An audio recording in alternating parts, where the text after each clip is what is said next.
Qui finance les partis politiques? Les partis politiques ont besoin d'argent pour financer les campagnes électorales, notamment louer des salles pour les meetings ou organiser des primaires. Ils doivent également assurer leur fonctionnement quotidien, notamment rémunérer les membres permanents chargés de faire des propositions politiques ou de développer le parti. Il existe deux types de financement des partis politiques: les financements privés et les financements publics. Les financements privés correspondent tout d'abord aux dons qu'ils peuvent recevoir. Chaque personne physique peut donner chaque année jusqu'à 7 500 € à un ou plusieurs partis. Ensuite, les personnes qui adhèrent à un parti lui versent une cotisation annuelle. Enfin, les élus doivent reverser un pourcentage de leur rémunération d'élu aux partis politiques auxquels ils appartiennent. Ce pourcentage varie selon les partis. Les financements privés correspondent ainsi chaque année à plus de 100 millions d'euros, tous partis confondus. Les financements publics prennent quant à eux deux formes. Le financement direct. Les partis reçoivent chaque année de l'argent public, en fonction de leurs résultats aux dernières élections législatives.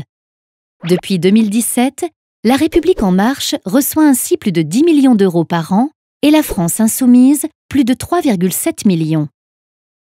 Et en fonction du nombre de parlementaires qui leur sont affiliés. Par exemple, avec 104 députés et 139 sénateurs, les Républicains perçoivent plus de 9 millions d'euros. Les financements directs sont donc fixés tous les 5 ans, à chaque élection. Ils représentent au total environ 66 millions d'euros par an. Le financement indirect. L'État accorde une réduction d'impôt aux personnes qui font des dons aux partis politiques. 66% du montant de ces dons leur sont remboursés. Ainsi, une personne seule qui donne 7 500 € bénéficiera d'une réduction d'impôt de 4 950 €. Ce système est contesté pour plusieurs raisons. D'abord, le financement public direct, en se basant sur les résultats des élections, ne favorise pas l'émergence de nouveaux partis qui ne peuvent compter que sur des financements privés. Ensuite, les ménages qui ne payent pas l'impôt sur le revenu, c'est-à-dire environ la moitié, ne bénéficient pas des réductions d'impôt. Ainsi, seuls les plus riches ont fiscalement intérêt à faire des dons aux partis politiques. Seuls 0,79% des ménages le font en moyenne, et ils sont plus de 10% parmi les 0,01% des Français aux revenus les plus élevés. Pour rendre ce système plus égalitaire, des solutions sont aujourd'hui proposées.